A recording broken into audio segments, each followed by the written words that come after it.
Let him who hath understanding reckon the number of the beast, for it is a human number. Its number is 666. Aleister Crowley, considered in his day to be the wickedest man in the world, a mad genius known for his pioneering of magic.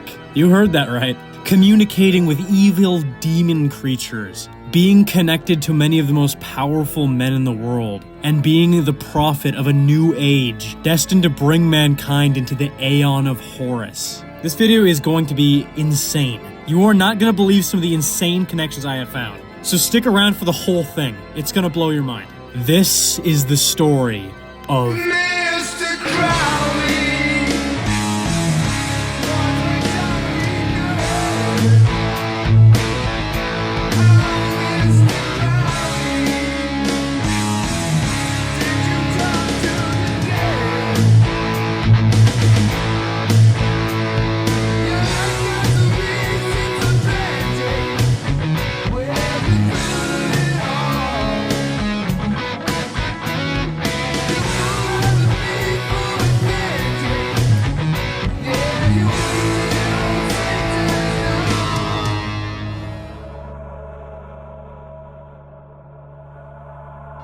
Everyone's favorite satanic sorcerer of sodomy was born Edward Alexander Crowley in the now Islamic Caliphate known as the United Kingdom in the county of Warwickshire on October 12, 1875. His father was a wealthy preacher who had made a fortune through the brewery trade and preached in what could honestly be described as a Christian doomsday cult known as the Plymouth Brethren. His father had watched a total of three Christian Little Dark Age edits slowed with reverb and therefore was incredibly devout. The Brethren essentially taught that the world was going to end soon and that we were all going to f***ing die any day now. Any day now. Any day now. One of Crowley's father's most fundamental beliefs was that indulgence in nearly any type of pleasure was sinful, which would likely contribute to his future degenerate hedonism. His father's interpretation of Christianity was the basis of his early life, and Crowley was just as devout. Make no mistake, the Plymouth Brethren can barely even be considered Christian. They are a fanatical cult. I don't want this to be construed with Christianity at all. Fuck these guys. Though his interest in the Bible started to shift in a different direction. Following his father's death from tongue cancer in 1887, his life would take a drastic turn. The religious authority his dad once had was now gone, and Crowley was now unchained, able to dictate the trajectory of his life for himself. He now also had boatloads and boatloads of cash from his father's inheritance. Now that my father is gone, I'm free. Free to do whatever I want. But what to do with my new freedom? I know. Hookers and cigarettes. Goodbye, moderation!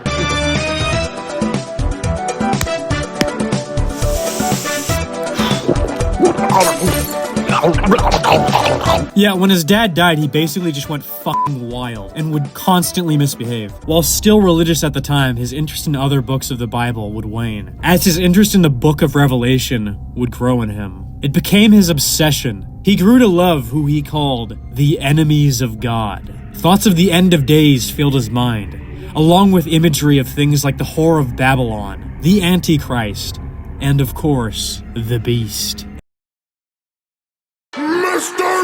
Crowley describes this transformation he had at the age of 12 as being when he went over to Satan's side. Or maybe he just got really into Slayer. His mother, likely seeing the degenerate he was rapidly turning into, later would send him away to the Ebor school at Cambridge. This school, like his father, had very strict religious authority. And in reaction, the young rebellious Crowley would discover Soylent and Reddit, becoming a fedora-wearing atheist. He would love to troll and pwn the normies at school by enlightening them to the ways of r/atheism. If God is real, then why bad thing happened?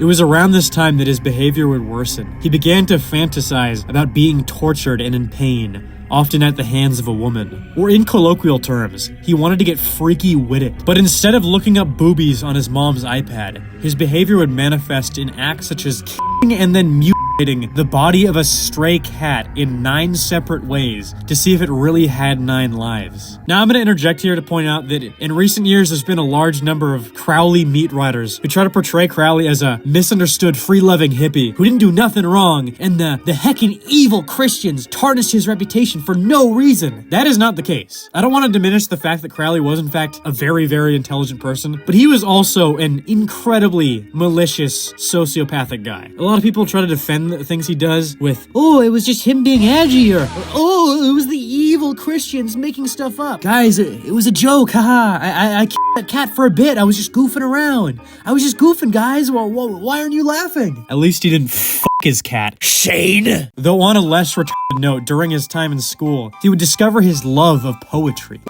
Here we are. Snowdrops by Aleister Crowley. Should we start with the cocksucker's crime / the of the Countess, or the futile fuckstick? Let's go with the cocksucker's crime prologue. Goodbye, Jesus, cried Countess, with her fat arse pointed warily over the ascetic's face. The Archbishop, he lolloped a great gob of greasy spend from his throat of her bulging cunt and into the gaping mouth of the half-choked ecclesiastic. Great. Let's skip ahead to Capitulum 5. It was a singular circumstance, continued the Archbishop, leading his way across the piles of dung which the devoted camel adorned the floor, that no poet has yet adequately sung the passion which exists in such lush splendor between the ship of the desert and the wild Badawi. Leela, the juicy did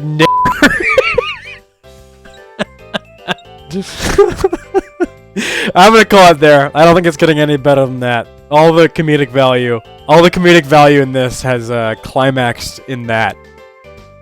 And I have climaxed as well. This would dawn his lifelong love for poetry. Nice. I like that. Just a normal interest. Nothing insane, nothing evil, nothing bad. I like that. If only he just stuck to poetry. After returning home from school, his mother would notice a change in the young boy. She realized that sending him away did not in fact fix him, and believed that there was some kind of demonic influence in the boy, and thus would nickname him the Beast, a name he would later take a liking to, dubbing himself the Beast 666. Fucking sounds like something I'd make my gamer tag when I was like 12. I think one of my usernames when I was like 12 was DeBeast420, which is surprisingly close to his actual name that a grown adult would be known by. Upon seeing the dastardly, deranged, and degenerate state of her son, she would have Crowley move in with her brother, Tom Bishop, to be homeschooled and privately tutored learning chemistry. One of his other tutors at the time, Archibald Douglas, took him to a prostitute to lose his virginity. This would have lasting consequences, as Crowley henceforth was forever barred from the gates of Chudtopia, and was never to achieve true self status. Archibald Douglas would also introduce Crowley to vices such as drinking and gambling. I'm not sure how that was supposed to help him learn chemistry. Ah yes, the molecule my dick amalgamates with a chemical pussy, and forms a new isotope. Gonorrhea. We're gonna be talking about the pussy. We'll be talking about the pussy. Do you find it amusing that we'll be talking about the pussy? Yes, we're gonna be talking about the pussy. We're gonna be talking about the pussy. We're gonna be talking about the pussy. And we're definitely be talking about the pussy. This would introduce Crowley to one of his most beloved hobbies, shagging bitches. Later, he would become a lover of rock climbing. And that's not a euphemism for anything dirty. He just really likes climbing mountains. In 1895, he went to college in Cambridge, where he studied philosophy, and it was around this time where he changed his name from Edward to Aleister. His time in college was seemingly normal. He spent his time on campus either playing chess or occasionally venturing up to the mountains to climb the mountains. Whilst being in Stockholm, he would have a mystical experience that, quote, satisfied a part of his nature that had been thus forth concealed. He described it as the holiest of spiritual ecstasy. What I would describe it as getting sucked off by a man. Yeah, in Stockholm, Crowley came to the realization that he was a fat when a man named James L. Dixon stuck his Dixon in Crowley's assin. Though there is more to this experience, it did end up with Crowley becoming fascinated in the mystical and the occult. But Crowley didn't want people knowing that he was cleaning pipes and playing the skin flute. So to keep his urges at bay, he would fuck a random prostitute anytime the gay thoughts came into his head. Crowley's so funny. Back in school, he would become even more of a gay-ass nigga when he met a boy named Herbert Jerome Pollitt, who is a drag queen, who he couldn't resist the gay urges any longer with. Man, this dude would have loved Discord, though their relationship wasn't to last, as they broke up nearly as soon as they began. Many have theorized that Jerome was uncomfortable with Crowley's interest in the occult, which I've always found strange. I'm not quite sure why Jerome was so afraid of it. I mean, it's not like he wasn't going to hell already. Around this time in Russia, he would have fever dreams that apparently encouraged him to pursue the occult more. And in 1898, Crowley would purchase a copy of the book, The Book of Black Magic, by Arthur Edward Waite, furthering his magic endeavors. His book White Stains was also written during this time, which Goodreads describes as featuring variations of sodomy, pederasty, bestiality, and necrophilia, are interwoven with gleeful blasphemy in this seminal collection of poetry by Aleister Crowley. That same year, he would leave Cambridge for Switzerland, and in Switzerland, he would meet Julian Baker, who introduced him to George Cecil Jones, an alchemist who taught Crowley of alchemy and magic, who is also only known by this photo. Which is pretty fucking cool. This photo's actually really sick. As they grew more fond of each other, George would introduce him to the Hermetic Order of the Golden Dawn. This would have lasting consequences. Did you talk with the dead? The Hermetic Order of the Golden Dawn was a secret occult society founded by William Westcott, William Woodman, and some third guy not named William, Samuel MacGregor Mathers, all three of which were Freemasons. And Samuel Mathers was the last co-founder still involved in the affairs of the temple. Upon Crowley's initiation into the order, Mathers would take a keen interest in Crowley, taking him under his wing and mentoring him. Mathers saw great potential in Crowley, and also the fact that Mathers was a broke and Crowley had hella bands, made him more inclined to be friends with Aleister. Though this friendship was not to last, the other members of the Golden Dawn regarded Crowley with suspicion. They saw in him an indescribable lust for power, and a lack of restraint for crossing moral boundaries. They were also not fond of his voracious fatry. Fun fact about Samuel Mathers, he has a rather famous great-grandson. Does anyone have any guesses who he might be? Drumroll, please. He may not be skilled in witchcraft, but he is quite adept in wiggery. Mr. Eminem! That's right, none other than Marshall Mathers is Samuel Mathers' great-grandson. Don't mind me, I'm just putting on a little tin foil here, just in case. Also, I've noticed that anytime you're discovering something that you're, not supposed to, AI will just straight up lie to your face. Like this. Foolish clanker! You have conveniently left out the fact that in Eminem's own mother's book, she mentions Samuel Mathers directly and calls Eminem his descendant. Anyways, I'm getting off track. During his time in the Order, he would learn from fellow occultist Alan Bennett how to do more elaborate rituals, but not just your everyday pansy-ass liberal cupcake rituals. Esoteric hood trap house rituals using drugs. Have you ever done DMT? No. Do you want to? Yeah, my dad said he had an hallucination and believed he was given all this stuff from, like, demons. I mean, I believe my dad. Let's do it. I smoke weed. What is going on? Smoke weed. Aliens are coming? They're interdimensionally connected. Smoke weed. Jones is here. They leaked all the WikiLeaks. Smoke weed. You're not. No, but they're saying people that to make believe you that think you're not. easily. That program to stop getting smoke weed. John, Jacob, Mr. Ryder Smith. Apple juice.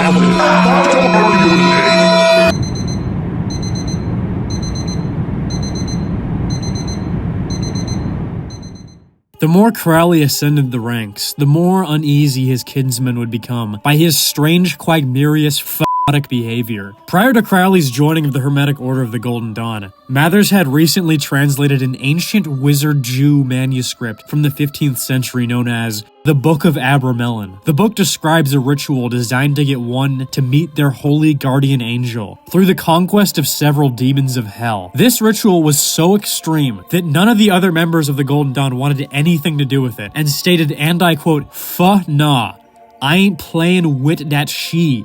One of the ritual's primary requirements was near complete isolation. So for the purposes of the ritual in 1899, Crowley bought Boleskine House on the shores of Loch Ness in Scotland. I personally refer to this location by its true Scottish Gaelic pronunciation, the Boleskine House. Because around this time, Crowley was basically becoming a weeaboo, but for Scotland. But instead of becoming a degenerate man who wears skirts, he became a degenerate man who wears skirts.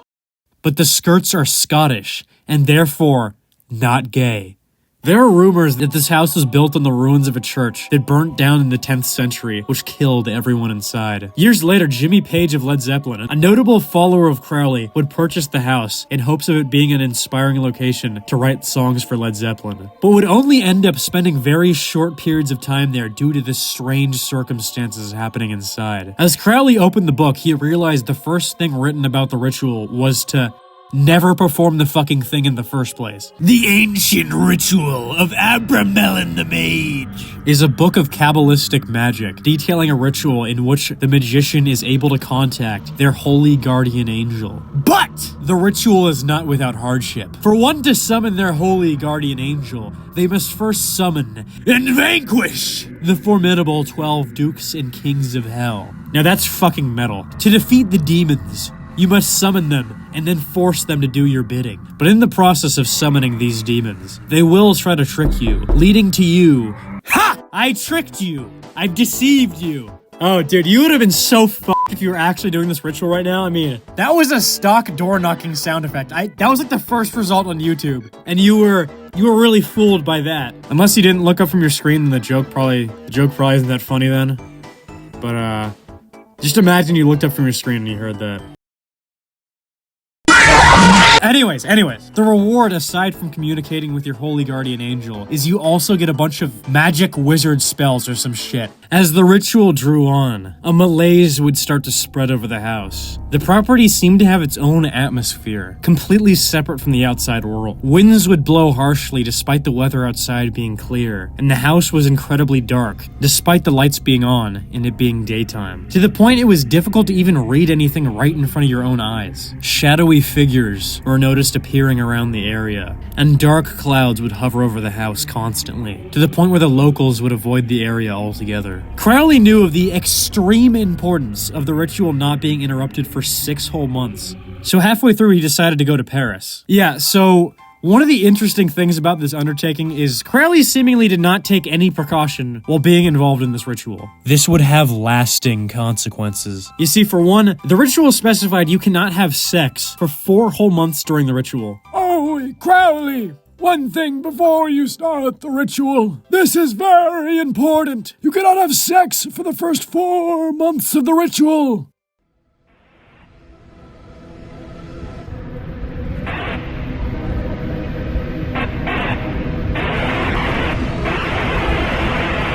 In addition, the ritual put a great emphasis on faith in God above all else, which seems like Crowley was kind of doomed to fail, given his, heretical tendencies. Like I said earlier, Crowley had to abort the ritual to visit Paris. This is because the situation with his fellow Golden Dawn members was rapidly deteriorating, and would very soon devolve into a wizard battle. This is how I keep my viewer retention so high on these videos. I give the audience the promise of a wizard battle if they keep watching. After returning, he noticed the place had gained an even darker aura. A local priest met outside the house to inform him that his lodge keeper, a pious Christian man, had suddenly succumbed to alcoholism and attempted to murder his wife and children. And another of the house's caretakers had suddenly lost both of their children. Over the course of the ritual, Crowley had summoned over 115 different entities, primarily demons. And it's said that he never banished them, and they remain in the house to this day. Even worse is people theorize he didn't just leave halfway through the ritual. He left at the exact time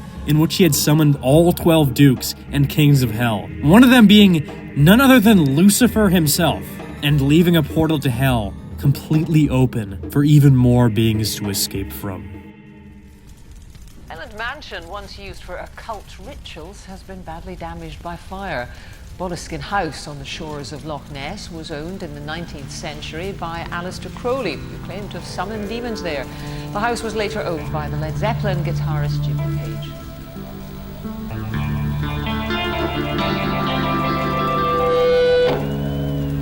To this day, locals of Loch Ness still believe the place to be haunted, and on 2 separate occasions has even burnt down. After Jimmy Page bought the place, he was too terrified to stay there for extended periods of time, so he lended it to a friend, who also reported strange circumstances, including hearing banging on the doors, deafeningly loud bestial animal sounds, and even seeing the severed head of Simon Fraser rolling around the halls on a regular basis. While there is much speculation, the true outcome of the ritual, to this day, remains unknown. There is steel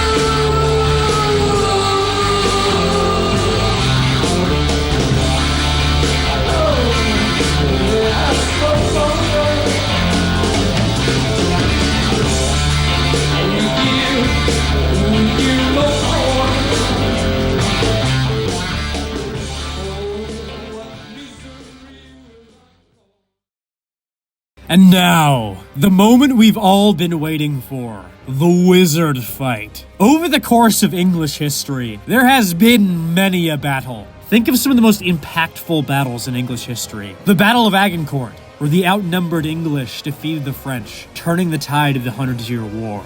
The Battle of the Somme, where over 1 million people met their end.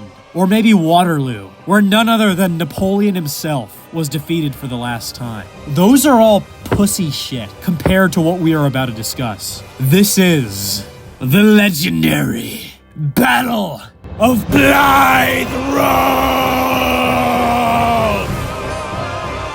Allow me to set the scene. Crowley, after joining the Golden Dawn, was ascending the ranks at an alarming pace, and learning magic faster than nearly anyone they had ever seen. He wanted to ascend to the higher Second Order of the Golden Dawn, but nobody wanted him in the Second Order, other than Mathers. The thing about the Golden Dawn, since Mathers was one of the Order's founders, he basically was able to be dictator of the Order, and everyone had to listen to what he said. Unfortunately for Mathers, everyone was sick of this shit, and him allowing Crowley to ascend to the Second Order was the last straw. So the other members of the British Lodge mutinied and basically said, "I'm sick of this shit. I'm not afraid of you. You can't tell us what to do anymore." The loudest voice opposing Crowley was Irish poet William Butler Yeats, whose rivalry with Crowley had been gradually growing. One of Yeats' concerns, outside of his personal distaste of Crowley, was the PR and legal disaster that could take place if the wider public knew of Crowley's antics. Keep in mind, homosexuality was completely illegal in Britain at the time.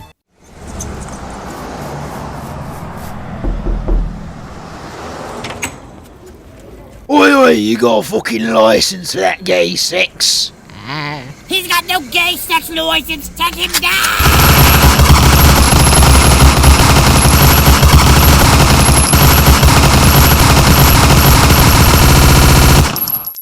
What the hell's going on out here? He's got backup! We need reinforcements!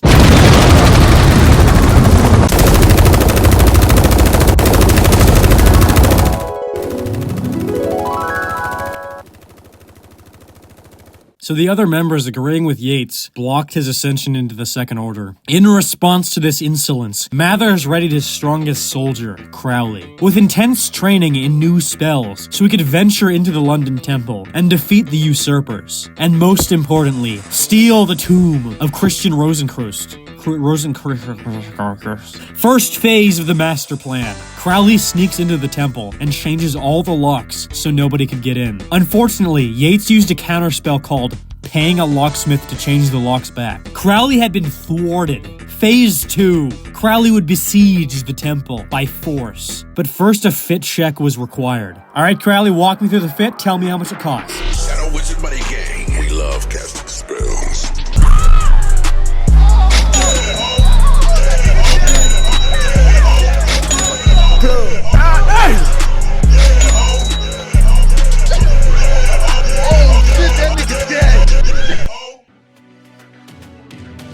Upon reaching the gates, he was met with the presence of his former Golden Dawn members, led by Yeats. Oh yeah, it was time for a wizard fight. Have at ye! I am besieging you! Are you feeling the besiege? Lightning magic missile, arcane spirits, magic blast. Nope, I have more mana than you. Light bender arrow. You call this magic, lad? I pity you, fool. For your magic is no match for me. For I have a trick up my sleeve. Or shall I say, my foot. What? How do you have a trick up your foot? Yates charges up his finishing move, called kicking Crowley down the stairs.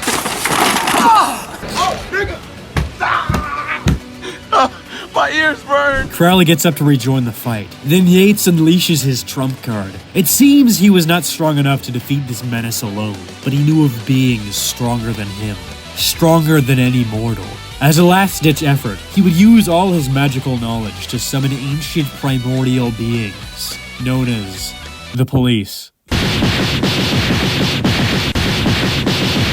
He then would call the police, and they would also beat his ass. After the fallout with the Golden Dawn, Crowley would travel to Mexico where he would become a 33rd degree Mason granted by Don Jesus Medina, and possibly was a secret agent working for British intelligence, and also would become invisible when he claimed to have done a magic spell to turn him invisible, because when he went out in public, nobody noticed him. But wait a minute, what did I just say?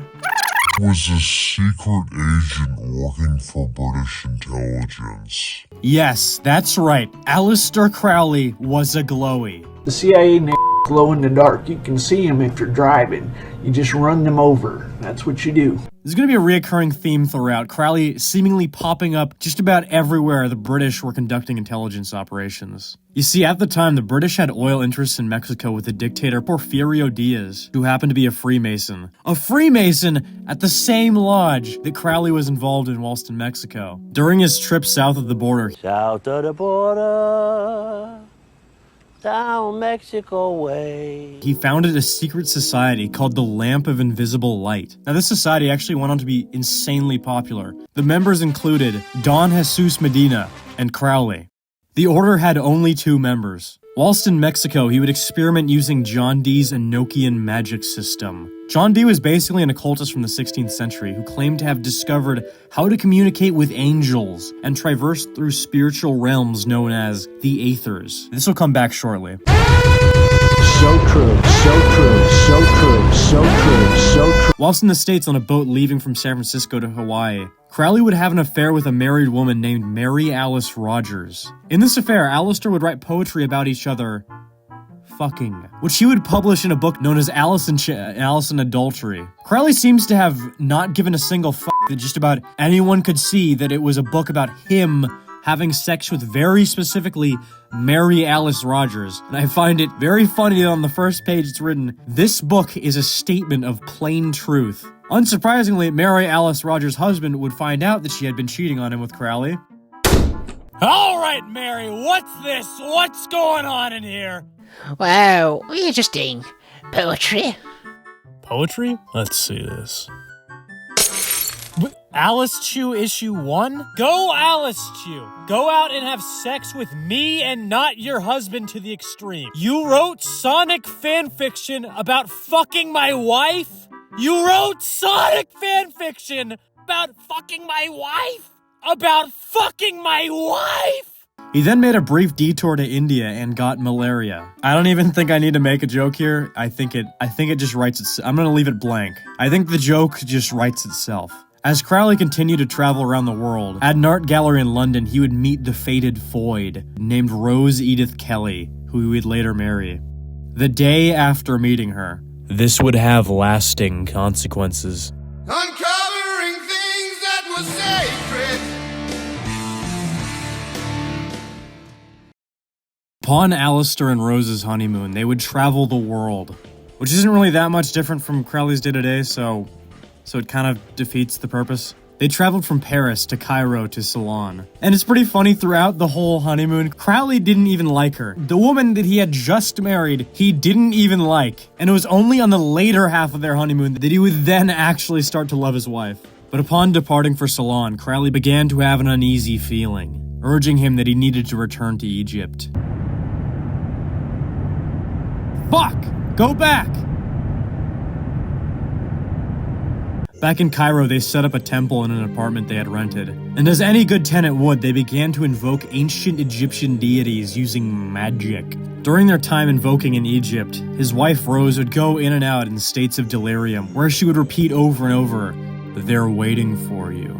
To which Crowley didn't think that was weird at all, and actually found it pretty fucking annoying. She started to state, "It's all about the child. All about Osiris." Shortly after, Crowley would invoke the Egyptian god of wisdom, Thoth. But Kelly instructed him that he was being what occultists refer to as a retard. She instructed him to communicate with Horus, and told him how to do so.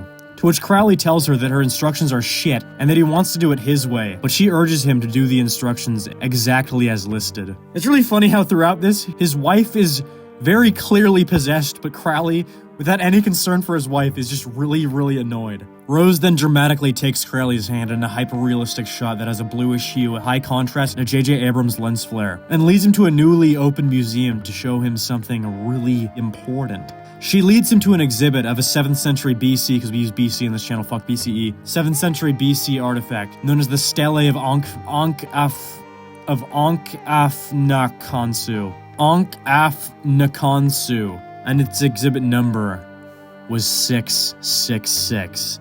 The number of the beast! Nearly an entire week later, Crowley decided maybe he should look into that thing his very clearly possessed by demons wife was telling him about. Maybe that might be something worth looking into. Upon the ritual's completion, Rose tells Crowley, "The equinox of the gods has come. The new epoch has begun." After trying to get a translation of the stele, Rose would tell Crowley that at noon on April 8th, 9th, and 10th, he was required to write down everything he hears. After waiting long enough, April 8th arrived, and at noon he would hear the disembodied voice of Hor-Par-Karat, the messenger of Horus himself. The voice of Aiwass came apparently from over my left shoulder, from the furthest corner of the room. My name is called Aiwass. It seemed to echo itself in my physical heart in a very strange manner, hard to describe. The voice was passionately poured, as if Aiwass were alert about the time limit, thus startling and even uncanny at first hearing. I had a strong impression that the speaker was actually in the corner where he seemed to be, in a body of fine matter. I took little note of it, for to me at that time, Aiwass was an angel, such as I had often seen in visions, a being purely astral. This being Aiwass would then give Crowley divine statements, divine guidance, telling him that he and only he was destined to guide man into an age known as the Aeon of Horus, where mankind would overthrow the heckin' problematic authority of Christianity and be free to goon and go on Reddit all day. I grant you word of the supreme moral law of mankind. Do what thou wilt, and that shall be the whole of the law. And that's when I make you supreme prophet of the universe, destined to bring mankind into the Aeon of Horus. What say you? I got to be honest, I'm not really that interested in doing this. What? Are you serious? I mean, I'm literally giving you the opportunity to be master of the known universe. What is it, like you don't believe me? Or are you just not interested? Because I don't know what else to do to convince you. I mean, I'm literally an evil demon creature that went and just appeared right in front of you. And not only that, do you know how much I went out of my way for this? I mean, dude, it's not fucking cheap materializing in the physical plane. Like, do you know how much a fucking flight here from the spirit world costs? I mean, like, it's cool. It's a cool thing you got going on. You know what? I don't need to do this. I said you could be a prophet. I said you could be king of the universe. And I'm not interested. Fuck you. Yeah, for some reason, having a literal magic demon man ghost creature materialize in front of him, Crowley just thought, not a fan. And he just ignored it and swept it under the rug for a few years. What was dictated to him by Aiwass would eventually become what is known as the Book of the Law, which would become the basis of a religion he would soon form, known as Thelema, meaning desire in Greek. Despite his lack of interest, he would send the book off to fellow occultists and historians to have its contents analyzed. Crowley would then return to the Ballskin House in Scotland because he thought Mathers was using magic long-distance wizard attacks to destroy him, and consequently their relationship would never recover. Shame on a nigga who tried to cast long-distance wizard attacks on a nigga. His wife Rose would then give birth to his daughter. Can you guess what Crowley chose for the name? Lilith. How f***ing creative. F***ing Discord-ass name. F***ing Pick Crew profile picture ass name. Fucking pink-haired Kotaku Games journalist ass name. Or sorry, name as the kids say. Following his return from the UK, he would attempt to climb the most dangerous mountain in the world, Mount Kechenjunga, where he would get into constant arguments with his mountain climbing crew. His crewmates would claim that he was difficult to work with due to his extreme recklessness. He refused to cooperate because basically he would just tell them that he would be fine because he had plot armor, which, I mean, he kind of did, let's be honest. This reached a boiling point when his crewmates decided to mutiny and abort the mission, climbing all the way back down the mountain without him. Upon their descent, they would be crushed to death in an avalanche, killing them all. And there are rumors that Crowley was able to hear them screaming for help, and chose to ignore them, leaving them all for dead. Following his maybe murderous mountaineering adventure, he would travel to China and do a fuck ton of opium, and then take part in the Bornless ritual to get in contact with his holy guardian angel. This ritual is basically a redo of the Ballskin House one we discussed earlier, except altered to include the use of weed, among other things. Upon the ritual's completion, he saw a figure engulfed in light who would invite him to a new secret order, the Astrum Argentum, or the Silver Star, which would go on to have membership from a disturbing amount of people from British military establishment. And I think with this ritual, and how Lucifer is like the light bringer and all, and like how he produces like spectacular lights in the Bible to lead you astray. That just sounds like straight up what happened here. He got tricked. He was led astray. He was duped. Hoodwinked, I say. I don't even know what I'm talking about anymore. Crowley would then make the AA into his own order he would use to spread Thelema. Perhaps instead of forming the AA, he should have gone to AA. God, that's so fucking funny.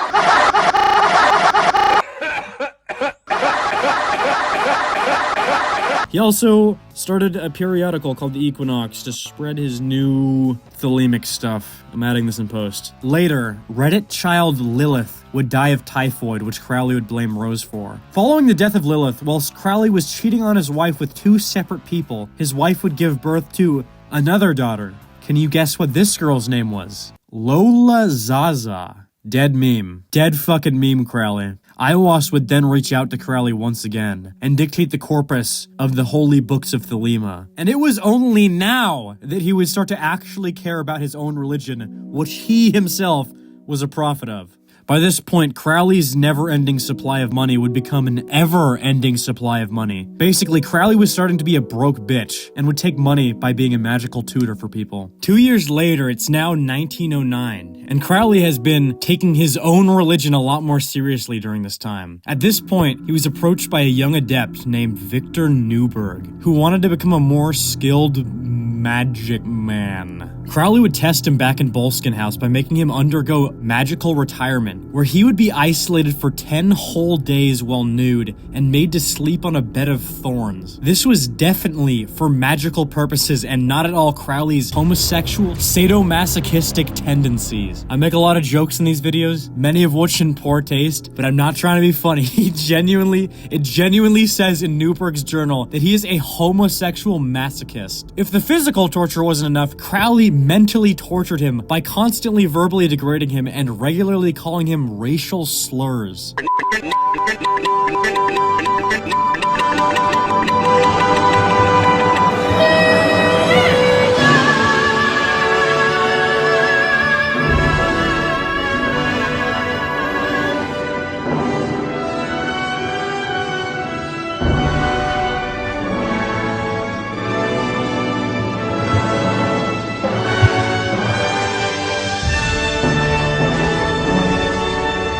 Apparently, the torture and slurs were actually effective, as they always are, because Neuberg began to have magic visions. Upon hearing this, Crowley realized Neuberg was ready for a journey of some kind. They weren't really sure what. But before they left, Crowley had to take a quick stop to divorce Rose on the grounds of adultery. His adultery. F***ing power move. So, they set forth for Algeria, despite having no clue what the hell they were even doing and why they were there. Algeria was also really fucking dangerous at the time because it is inhabited by bloodthirsty, terrifying creatures. These creatures go by the name of the Browns. Shortly after arriving, Crowley would shave Neuberg's head except for 2 large tufts of hair, which he would style into devil horns, because hey, that's just the edgy guy he was. Satan. So fucking cool. Everyone, hail Satan! Ow, you motherfucker! As they went to the city of Umal, Crowley realized he had one of his notebooks with the works of John Dee written inside. He then realized this was the purpose of their adventure in Algeria. To travel where no man has gone before. To travel all 30 of the Enochian Aethers. But what is an Enochian Aether, I hear you say? Well, you'd know if you're actually paying attention to the fucking video. I said this like 5 minutes ago. I know remembering things from a mere 5 minutes ago is hard when you're playing video games in the background and not even paying attention to this fucking video that took hours, hundreds of hours of my fucking time. But yeah, I know being able to comprehend things that happened 5 fucking seconds ago is a little difficult. I'm getting distracted. John Dee the Alchemist discovered realms known as the 30 Aethers, which members of the Golden Dawn had been experimenting with recently, but hadn't fully traversed due to a massive roadblock between Aethers 9 and 10, the Abyss, inhabited by the demon Choronzon. This was made even worse because they had also discovered that the Aethers must be traveled one by one in order, lest they lose their mind. You literally have to go up them one by one. You can't just skip the Abyss. You have to conquer it. You have to conquer the Abyss. She called me an alchemist, the way my John lays down the D. To glimpse across the Aethers, Crowley would stare into a cross with a ruby in the cross section to view the dimensions. This is a technique called scrying, and this is where the trope of like magical crystal balls comes from, basically. Whilst Crowley was viewing the dimensions, Neuberg was tasked with writing down everything Crowley was seeing. Upon entering the Aethers, their purpose for visiting would shift away from a detached, scientific, Fauci-pilled documentation of these dimensions into incoherent schizo-posting. Crowley would start seeing visions which reinforced the claims made by Aiwass that he was destined to transition mankind into the new Aeon of Horus. These visions would escalate and become more and more vivid the deeper they traveled into the cosmos. On their walks throughout the desert, Crowley would read the Quran, partially out of interest and partially just to pass the time. That's interesting. So the Bible was a no-go for Crowley, but the Quran was A-okay. Curious. What could this possibly mean? Later they traveled to Mount Dala Aden, and she called me Algerian, cause my Dala Aden. Crowley and Neuberg then summited the mountain, and did even more magic scrying to the 14th Aether, where things got fucking wackadoodle. A big scary angel demon comes and blacks him. I'm just gonna let you sit with that image in your head. He envelops him in scary, evil, black darkness. Yes, the darkness is described as black darkness. The angel of people that were on the item shop in the 1800s darkness then tells Crowley to invoke him only in the darkness. I don't even think this comes back. I think Crowley might have just forgotten to summon this guy in the darkness, because I don't think this comes back. This was shocking enough for Crowley that he had to put the 14th Aether on pause for now. Later that night, at the summit of Mount Dala Aden, they would regroup themselves magically. They would construct an altar with a large circle surrounding it, all made of rocks, and Crowley would then inform Neuberg of the ritual's specifics. Neuberg, what we are about to do next is of extreme importance. I need to really stress that this is entirely for the purposes of the ritual and nothing else. Okay. What exactly are we gonna be doing? What happens now is you're going to invoke Pan the Demon from ancient Greece, let him possess your body, and then you're going to fuck me in the ass. Oy vey, Crowley, what the fuck are you talking about? I don't think we should be doing this. This is fucking degenerate, and not to mention, really gay. No, Neuberg, this is the only way.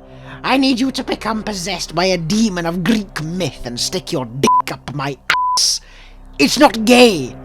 I need some of that ass. Slice of that fucking juicy ass, boy. Do you hear me, Neuberg? Oy vey, fine. And then, just as Crowley said, Neuberg would become possessed by Pan, and then, I mean, you know what happened. You know what happened.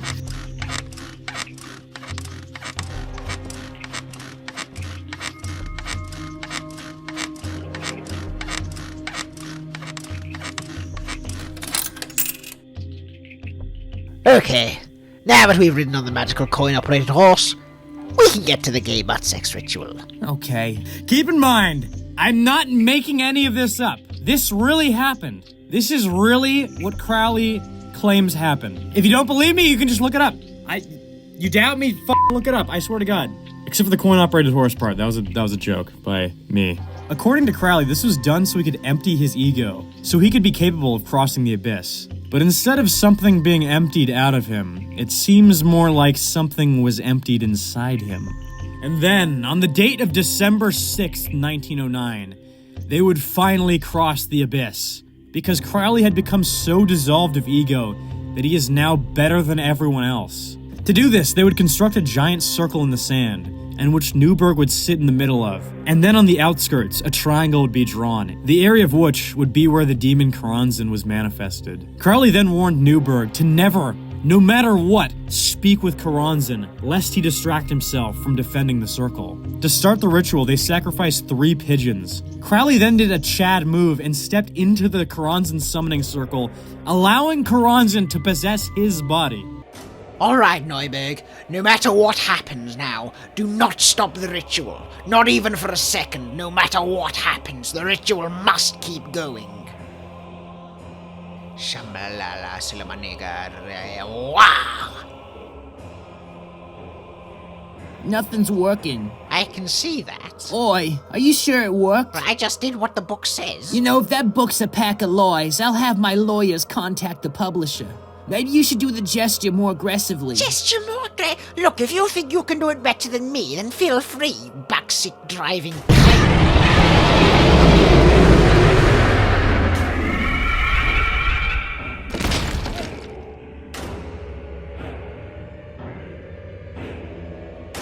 Hello, Mr. Crowley.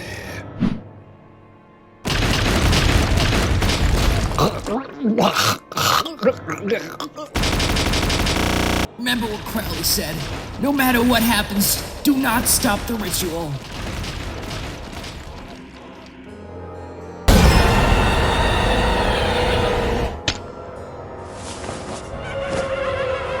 Choronzon then starts to rapidly change forms, attempting to distract Neuberg's focus. The first form it alters into is an attractive woman wanting to suck on Neuberg's ding-dong. What about this? Come here, Victor. No! You can't tempt me from my path. Keep in mind, while all this is going down, Neuberg is writing down everything that's happening. Everything he sees or hears, it is his obligation to write down. Choronzon notices Neuberg's inability to be distracted. Choronzon then begins to babble so much gibberish and change forms so rapidly that Neuberg can barely keep up with writing all of it down. While Victor was dictating everything he saw, right under his nose, Choronzon was throwing sand into the magic sigil, weakening it. And as soon as a gap formed in the sand circle, Choronzon transformed into a scary, naked beast-like crackhead golem man and charged at Neuberg. And Neuberg tries to fight him off with a magic knife. Ah!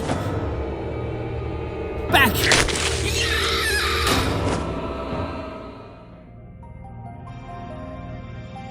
Whilst in the abyss, Crowley had to dissolve his ego, or be succumbed by magical madness.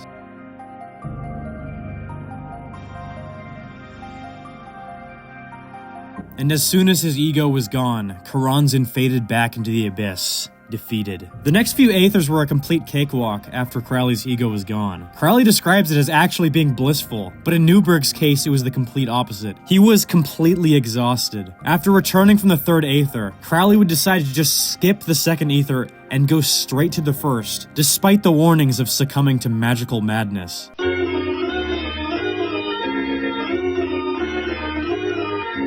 After entering the first Aether, he saw a magical child singing among the angels, who informed him that he was all things in the universe. He introduced himself as Horus, the crowned and conquering child. Basically, he told Crowley that he was the chosen one. After completing the first Aether, he would enter the second and would meet the Whore of Babylon, from the Bible who gave him a boner or something. I don't even know. I don't even fucking know at this point. Their 28-day journey throughout Algeria and throughout the Aethers would further vindicate Crowley's beliefs in Thelema, but it was not without its consequences. Neuberg found the whole ordeal to be traumatic, from both the intense magical strain and from the abuse he suffered by Crowley. Yeah, Crowley got to be the chosen one, and all Neuberg got was abused and ended up with PTSD. I don't think that's a fair trade-off. After Crowley returned home, Mathers, unsatisfied with merely sending Crowley magic psychic space laser attacks, would sue Crowley for publishing rituals and secret magic bullshit of the Golden Dawn in his periodical The Equinox. This does not even deserve a Beast 666 introduction, because this is dead serious. The Golden Dawn secrets I published a few months ago, everyone on the Equinox, Mathers and the Golden Dawn are angry at me. They're blaming at me. It's my fault. I admit it's my fault. I want everything about the Golden Dawn off the Equinox. I'll send in detectives, I'll send in police, I'll send in everything in my power. Just get it off the Equinox. Listen to me! Listen to me! Yes. Shut that goddamn thing off! I don't care what you do. You get all that stuff off of there tonight! I'm working on it. Go work on it! Do you realize? Do you realize something? Let me tell you. I am working. If the non-initiates see those secrets that you put on the damn Equinox, I see. They could condemn our order, and we would have to move out of it. I see.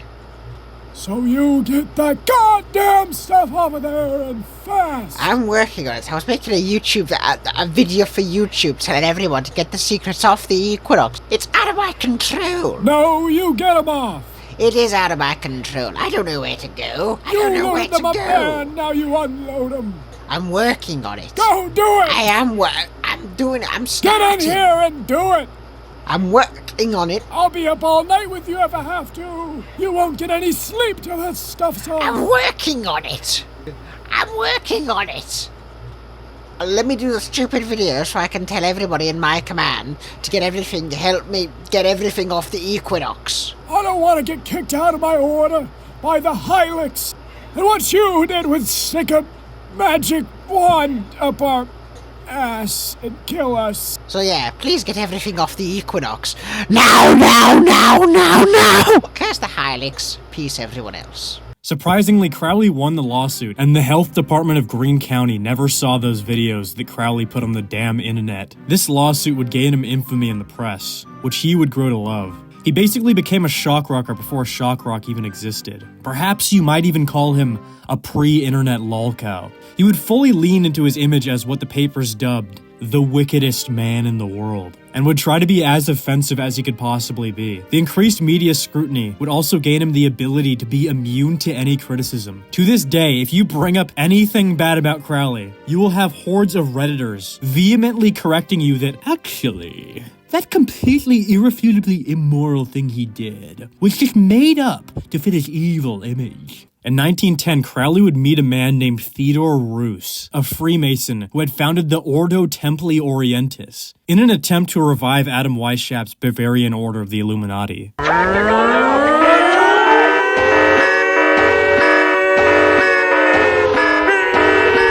By the way, in case you're confused, the Illuminati was a real-life secret society that did exist in the 1700s. I'm not trying to do some fucking 2014 MLG Illuminati confirmed type meme. This is real.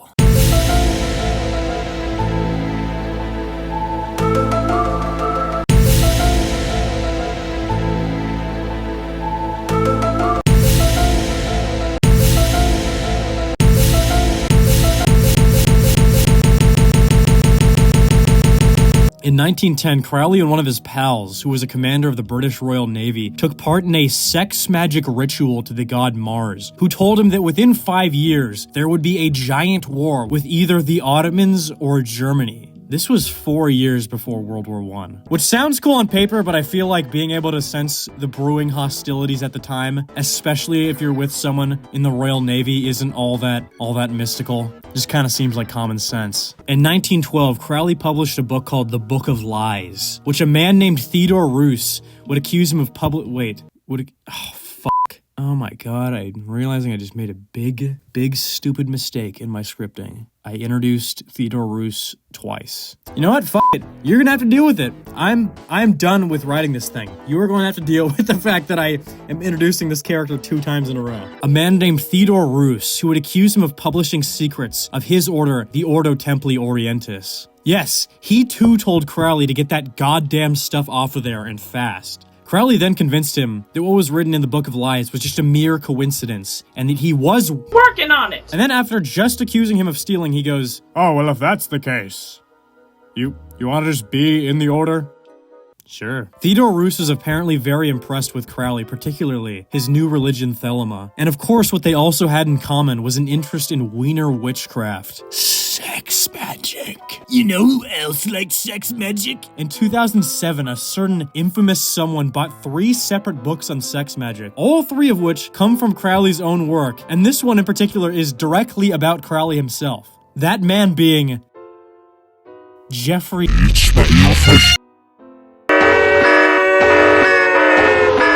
By the way, this isn't just something I'm pulling out of my ass. The source is right here. This really makes you think, huh? Roos allowed Crowley into the OTO. I'm just using slang, guys. I don't call it the Ordo Templi Orientis. I call it the OTO, dog. Allowed Crowley into the OTO as head of the British Isles branch, where Crowley was given the name of Baphomet. One of Crowley's finest contributions to the OTO was his addition of a new rite of passage for the new members. Anal sex. I am not joking about that. That is the actual initiation ceremony for the OTO. Or that was previously. I don't know if it is still. In 1914, whilst in Paris, with Neuberg and a man named McAllister, had the idea, what if we decided to summon the demon Pan into our hotel room? This would have lasting consequences. People in the rooms below started hearing blood-curdling screams coming from upstairs.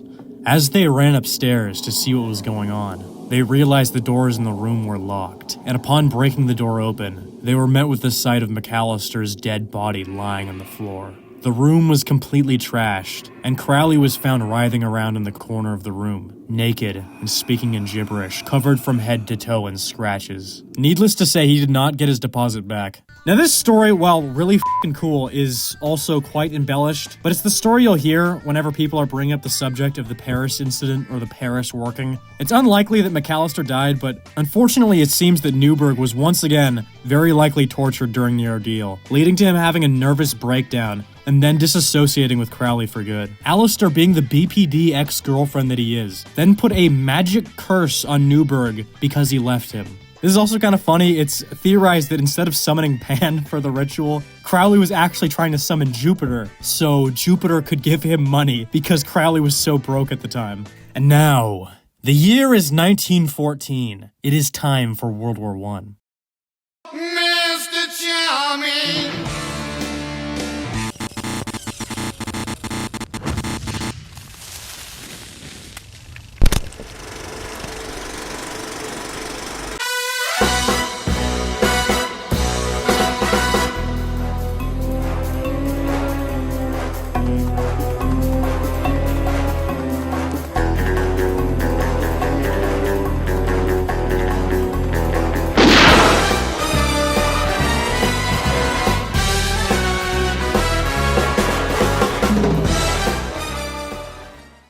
That same year, Crowley would move to the United States aboard the ship the Lucitania. That Lusitania that was blown up, eventually leading to U.S. involvement in World War I. Interestingly, he used his original name of Edward Crowley and claimed to be an Irishman. Now, why would Crowley do that? Why go about entering a foreign country seemingly undercover? What gives? Now, most theorize that Crowley at the time was working as an undercover agent sabotaging German operations in the US. I, on the other hand, would never. You see, I embrace facts. I would never spread baseless conspiracy theories like that. My ideals are strictly Reddit approved. I fucking hate conspiracy theories because I embrace facts. To disprove these ridiculous, unwholesome fringe alt-right conspiracies, we're actually going to reach out to MI5 themselves to clear the air and ask them once and for all whether or not Crowley was one of their agents. What's this? They did in fact have files on Aleister Crowley, but they were all destroyed because they had outlived their usefulness.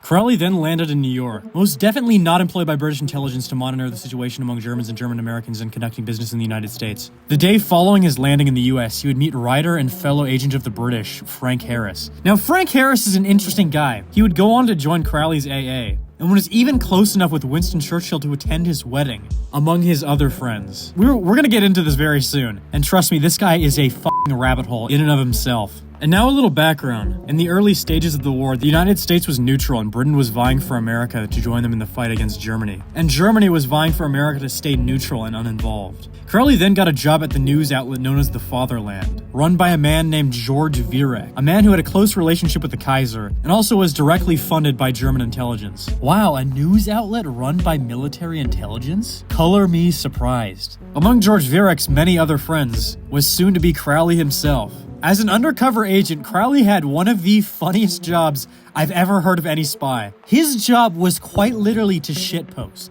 The goal of him joining the Fatherland was for him to publish articles that were so ridiculous and stupid that it would make the German side look completely retarded.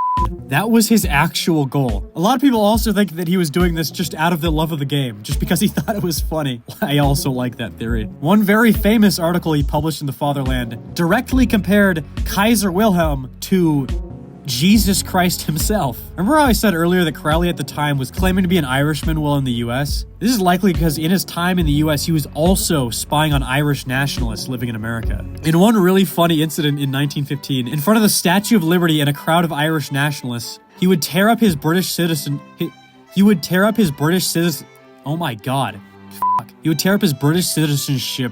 Are you fucking kidding? I cannot say this word. He would tear up his British citizenship and read a speech he coined, his Declaration of Independence for the Irish people. And behind him, the Irish tricolor was flown, as violinists played wearing the green. Unfortunately for the Irish, this whole stunt was a great big phony. His citizenship that he tore up was an empty envelope, and he never even was Irish in the first place. And it goes without saying, this whole stunt was very likely a setup by British intelligence. An interesting character Aleister was reacquainted with while spying in the US was George Rafalovich, who he met through Frank Harris, who was a Ukrainian nationalist, a student of the occult, and a confidant of the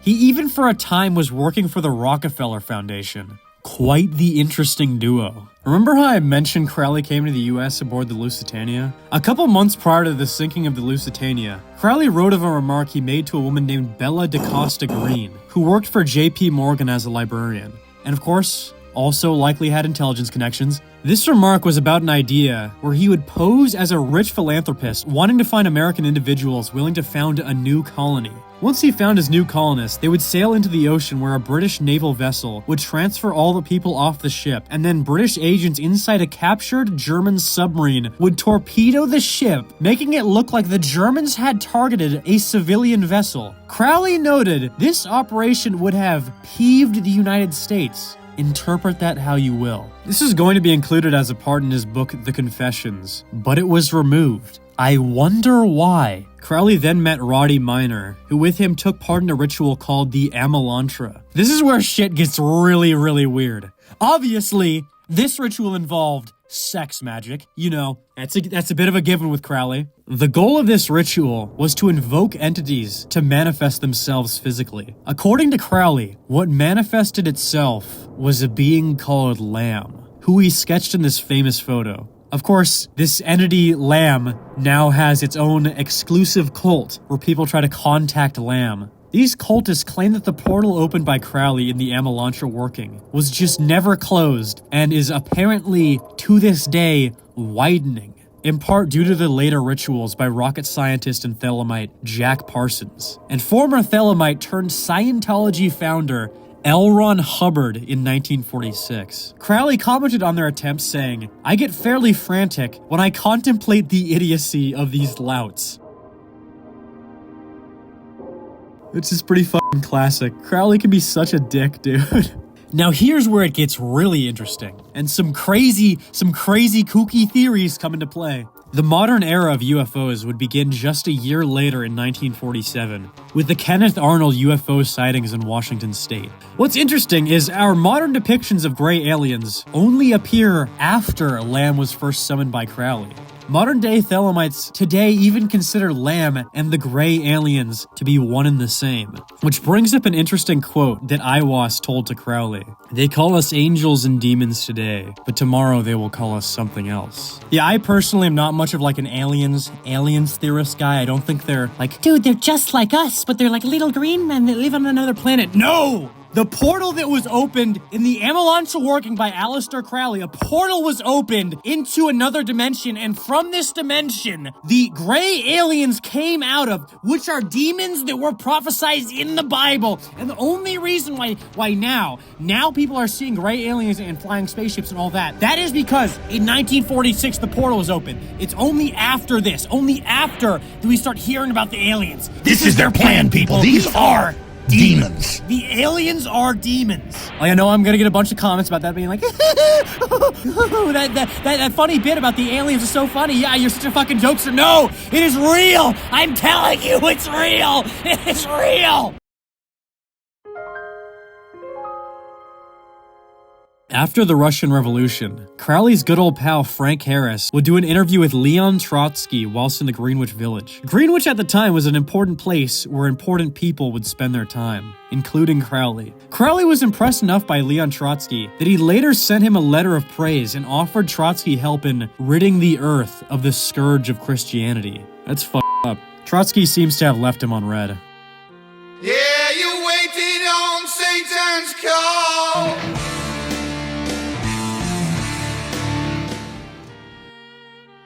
The Beast must have been feeling a bit tired, so he would take a bit of an island vacation that he would call his grand magical retirement. For 40 days and 40 nights, Crowley would camp on Esopus Island, New York State, where he would translate the Chinese text, the Tao Te Ching. Some of his friends and fans had found out that he didn't bring any food for his campout, so they decided to provide him with not just food and water, but also drugs. On the island, as you'd expect, he did a big old load of magic rituals using drugs and had visions of the past telling him he's the chosen one. I am the chosen one. You know, the usual. And of course, there's the usual shtick of ooh, the island is supposedly haunted to this day. Shortly after, the federal government, for the first time in history, actually did something. They started realizing that things weren't exactly adding up, with this Crowley guy simultaneously being several different people at once, and also getting boatloads of cash from unknown sources, despite being broke. Hey everybody, I found one! The government actually found someone we're looking for!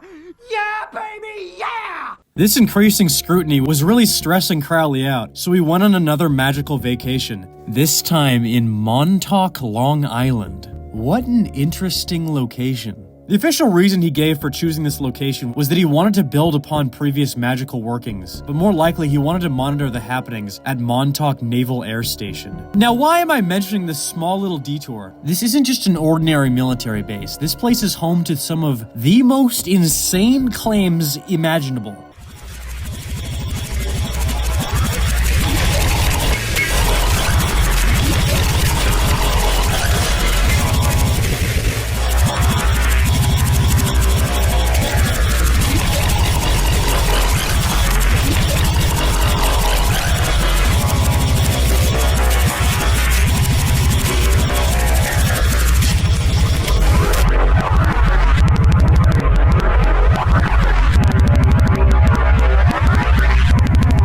Human experimentation, mind control, teleportation, telekinesis. All of these things are alleged to have happened at Montauk, the exact place where Crowley admits to having done rituals. Another insane conspiracy-ridden location in Long Island was a place owned by George Virec's good friend, Nikola Tesla, the Wardenclyffe Tower. At this time, Tesla was working on some pretty wackadoodle shit, such as what people call his death ray.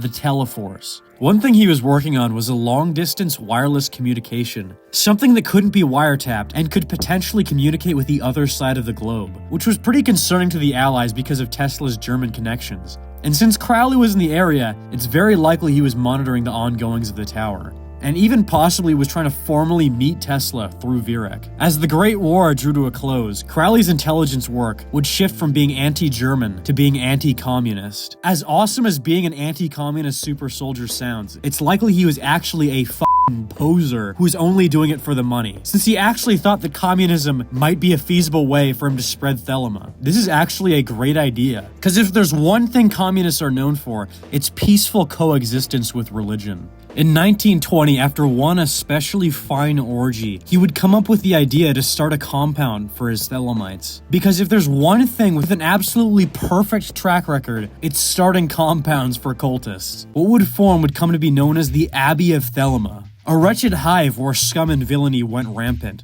Despite the fact the Abbey was in Sicily, the building would quickly become Indian due to its completely non-existent upkeep and literally being covered in shit and garbage and infested with wild animals. There was virtually no cleaning, rotting food was left everywhere, and insects were infesting every corner. It's hotter than a thermos!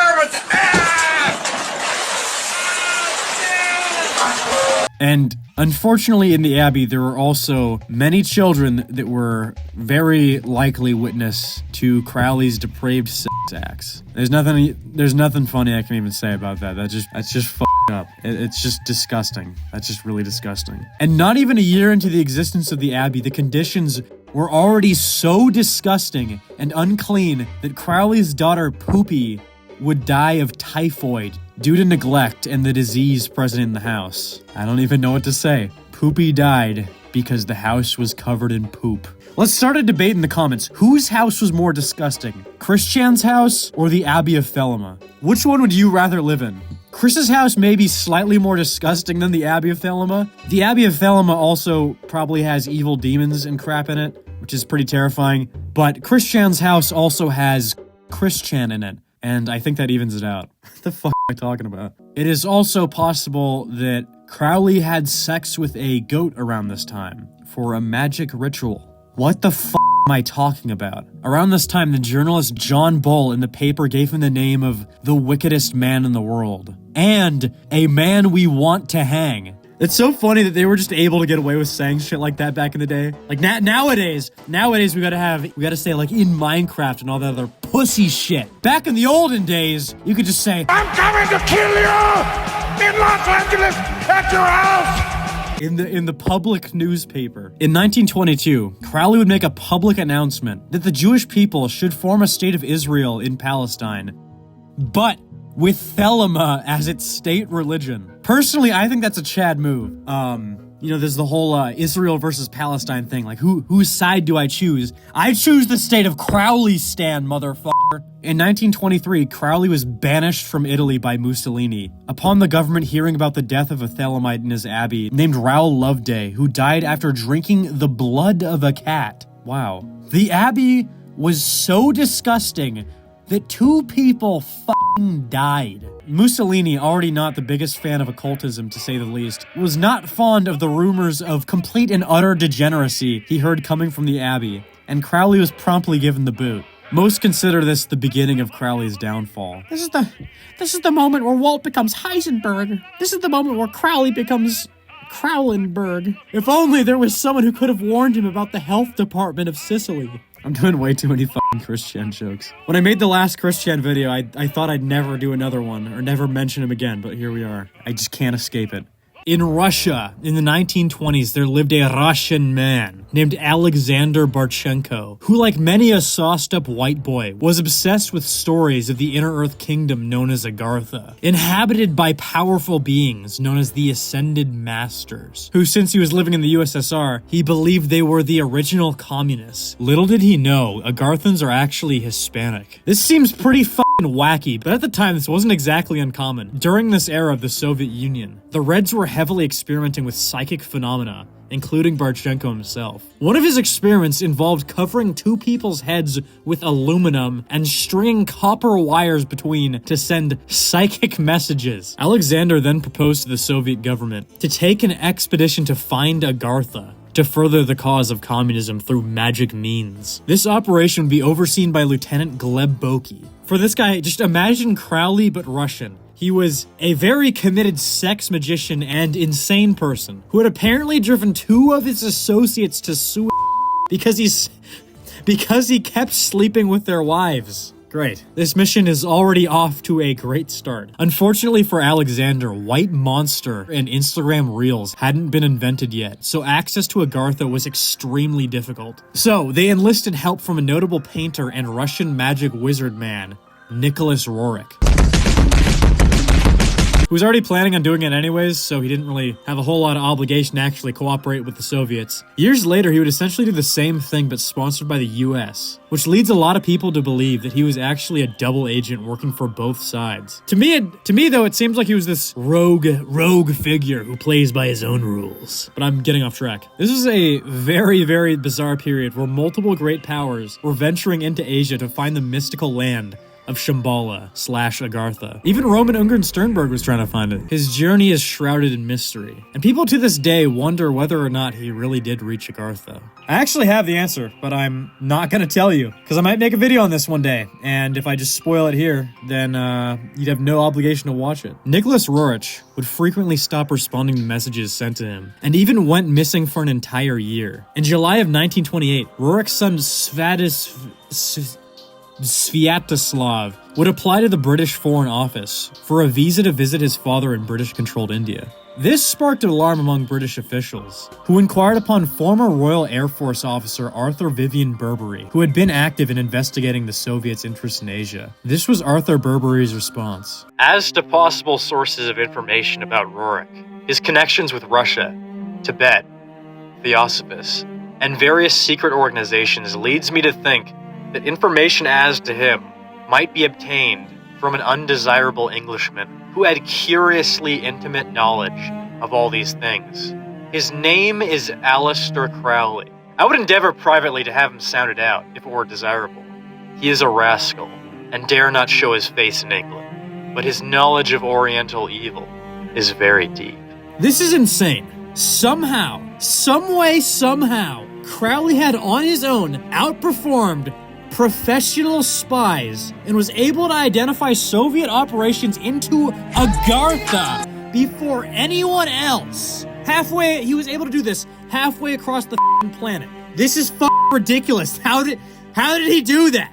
I hope this makes sense what this whole tangent was about, but how the did he do that? How did he know? How did he know? It can't be. How did you get back here before us? How did we, Kronk? Well, you got me. By all accounts, it doesn't make sense. But what about Alexander Bachenko and Gleb Boki? Whatever happened to those guys? Stalin killed them in the Great Purge.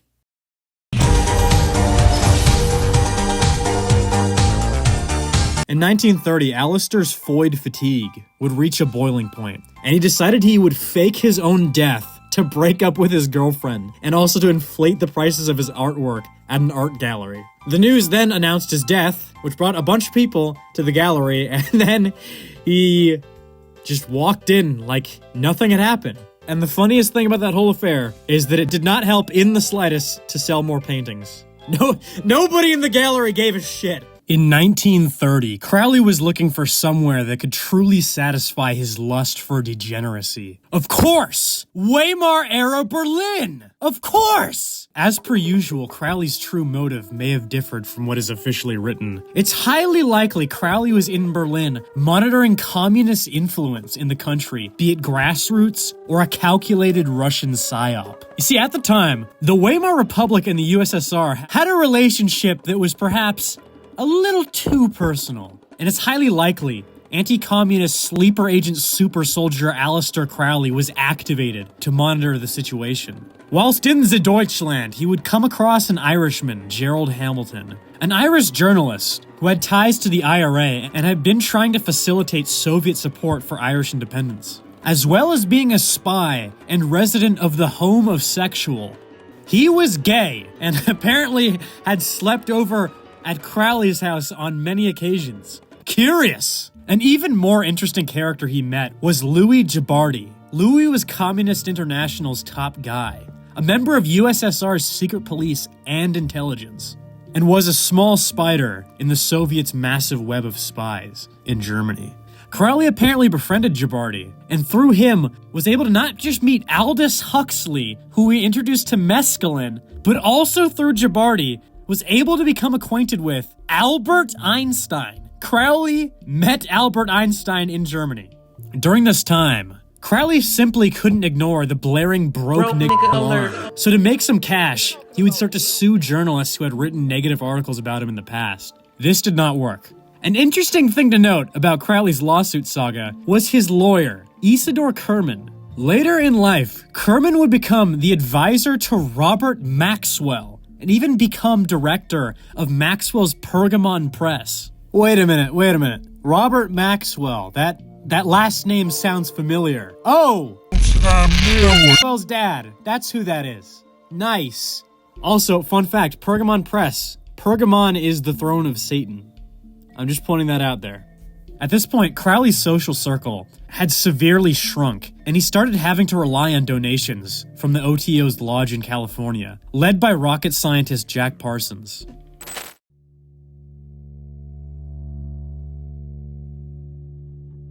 I was originally not going to include this section, but we ball, n***a. This section is mostly off the cuff, so I'm going to go through it pretty quick. Hopefully we don't get banned. It's a possibility. We could get banned. Jack Parsons, one of Crowley's finest followers and founder of Jet Propulsion Laboratories, which would become part of NASA. And in 1946, he would begin what he calls the Babylon Working, along with L. Ron Hubbard, where they would attempt to use magic to summon the goddess Babylon in the flesh by doing things like on magical tablets. There's a whole lot more to this story, and if you guys are interested, I will make a whole video on that if the whole video does well. Now, L. Ron Hubbard, like I mentioned earlier, would go on to found Scientology, which would have a ton of influence over Hollywood, and you probably know them from the South Park episode about them, which I've always found a little bit weird. They're missing out on something. They conveniently completely leave out all the shit that Hubbard was doing with Jack Parsons. I mean, off onto magical tablets to summon a goddess. South Park saw that and didn't make fun of it. That's a little suspicious, honestly. A little bit suspicious. And it makes me wonder if there's some force out there, some hidden hand, that wanted this information purposely left out. But I digress. Now, Crowley would go on to inspire many others that he never formally met, including the founder of the Church of Satan, Anton LaVey. Now, years later, a splinter faction would break off from LaVey and become known as the Temple of Set, led by U.S. Army officer and psychological warfare specialist Michael Aquino. He, like Crowley, was a big Egypt nerd, and in his new temple's founding, he took a great influence from Crowley as one of his biggest inspirations. Aquino would go on to influence the Army's psychological warfare division and even popularize the term PSYOP. Not only that, he would create the concept of Psy-War, where a government, instead of ruling by force, like by a gun, rules by psychologically manipulating the minds and consciousnesses of the targets.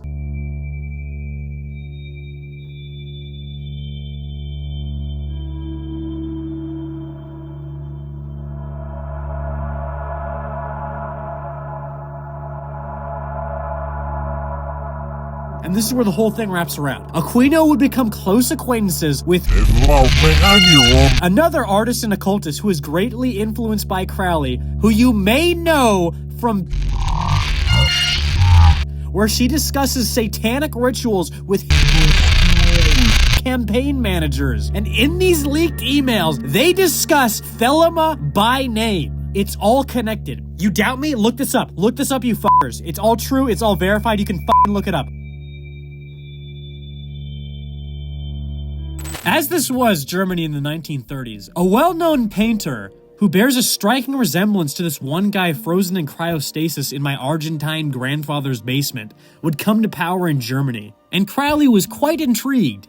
He believed Funny Mustache Man would totally love Thelema, and so sent him numerous letters that he should please, please, oh please, oh please, convert to Thelema and make it the state religion of the new Germany. Please? Please, can we have Nazi Thelema, please? Through his old pal Virek, who had become quite entrenched in Nazi Germany. Funny thing, he did the exact same thing for Stalin too. He tried to get Stalin to make Thelema the state religion of the USSR. Unfortunately for Crowley, Der Fuhrer was extremely paranoid of Masonry and secret societies, and started to persecute these societies, including Crowley's own OTO. To which Crowley realized it was a really fucking stupid idea to convert Hitler to Thelema, and called Hitler a black magician, which I would only assume that Hitler would be offended by the black part, and less so the magician part.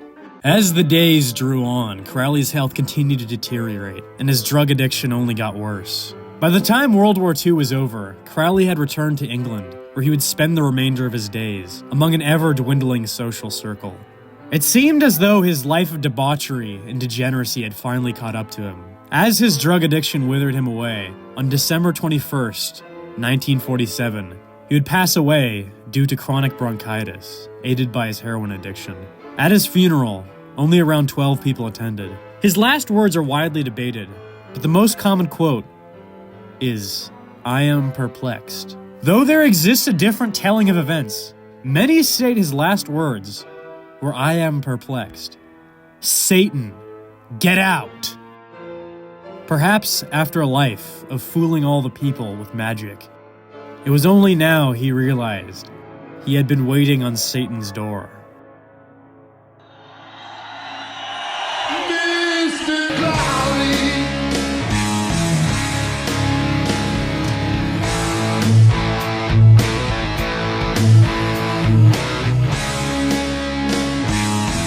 Before I go, the best info I got for this video came from Richard B. Spence's book, Secret Agent 666. Go check it out. Also, thank you to Master Cheeks for playing Crowley. Thank you also, Master Cheeks, for doing the animation for the Choronzon scene. And also, go follow me on Twitter and Instagram. Go follow there. Goodbye. Hey, Ma! Can we get some meatloaf? I think I'm okay. I had a bite right before I came over. You know what? I will have some meatloaf. Let's have some meatloaf. You want some? I need to. Hey, Mom! The meatloaf! Meatloaf! We want it now! The meatloaf! We want it now! We want it now! We want it now! We want it now! We want it now!